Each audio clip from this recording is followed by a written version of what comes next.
following program was recorded at the ARC Annual Industry Forum in Orlando, Florida. I'm pleased to welcome Adrian Gonzalez, Director, Logistics Viewpoints of ARC Advisory Group. Hello, I'm here with Jim O'Brien, Supply Chain Consultant. We're going to be talking today about how to maximize the value of 3PL customer relationships. Welcome, Jim. Thanks for having me. Now, Jim, you kind of had the unique experience of having worked at both 3PLs and a variety of different manufacturing companies. So you've been both part of a 3PL and a customer. What do you see as some of the biggest challenges or obstacles in maximizing the value of 3PL relationships? The biggest obstacles are primarily trust and culture. If you think about manufacturing companies or providers that have integrated companies that they've acquired, and a partnership between a 3PL and their customer is an integration. You're trying to put together in trust and culture two companies that are very, very different, that have different missions and goals, and trust and culture is probably the biggest because you're trying to absorb two cultures into one. The other piece that is very, very significant is that the goals are basically diametrically opposed. One is to seek the lowest cost base possible, and the other is to maximize profit, top line revenue, and operating income.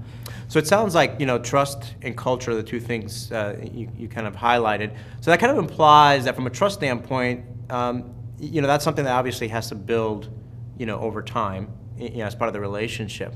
And the culture piece, would you recommend perhaps as part of when a customer is evaluating different 3PLs to at least try to get or select a 3PL provider or outsourced logistics provider that has, at least on the surface, a similar type of culture as yours? Well, if you're in lean, let's say lean-oriented organization, look for a 3PL that might have lean as part of their culture as well? No, I think that's essential in developing the relationship, and that is another obstacle, is the relationship. The relationship has to be developed in order to get that trust and that oneness in the company culture.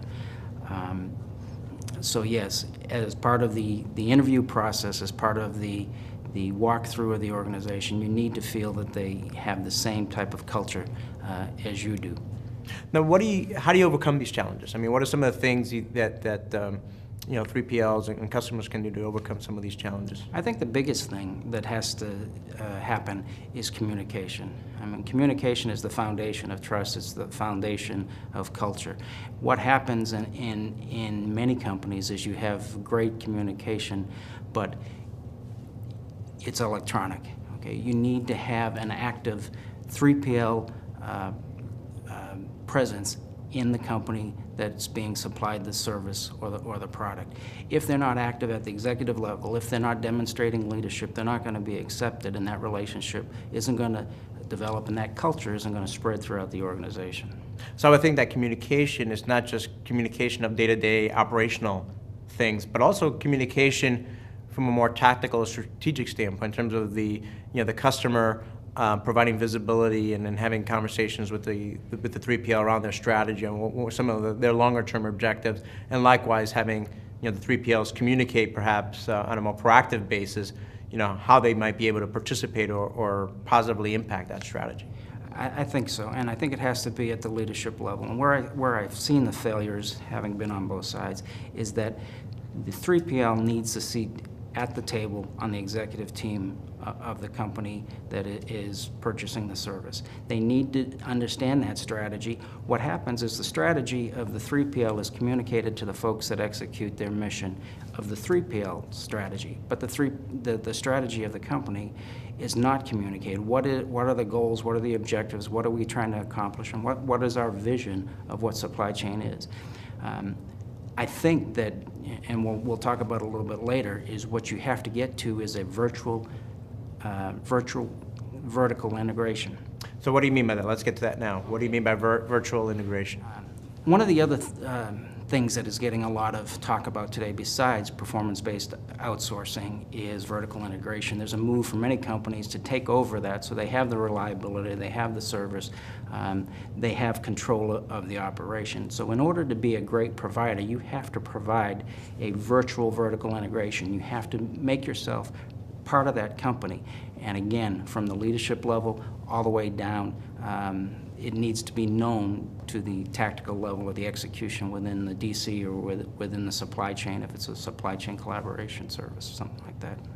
Now that implies that the customer has to be willing to, engage in that Absolutely. type of integration. I mean, these performance-based outsourcing will not work unless both sides are willing to come to the table and bear all.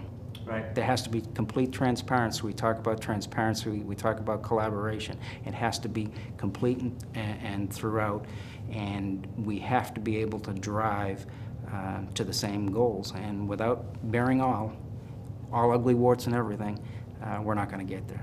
Now you mentioned performance-based outsourcing, and certainly others are calling it vested outsourcing. Growing interest in that, growing buzz in that out in the marketplace. What do you think that's so? I think that where performance-based outsourcing can be successful is in the companies that have achieved best practice or leader status in best practice in supply chain or in technology, at manufacturing. You have to be at the top. And why is it becoming? We're trying to find a way to get to the next level. What is the next level?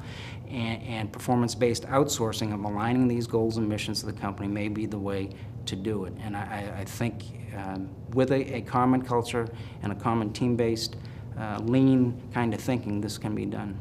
Now you mentioned lean as well. Do you see any parallels between performance-based outsourcing and lean, invested outsourcing and lean? Do you think this has the potential to do what lean did to manufacturing for performance-based outsourcing, invested outsourcing, to have kind of a similar impact when it comes to outsourcing relationships?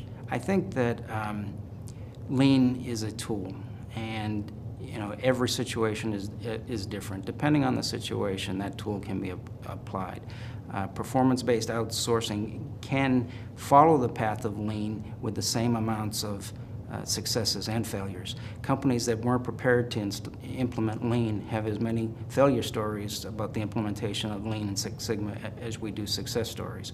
So yes, I do believe there's a parallel, but you have to be ready as a company to move forward.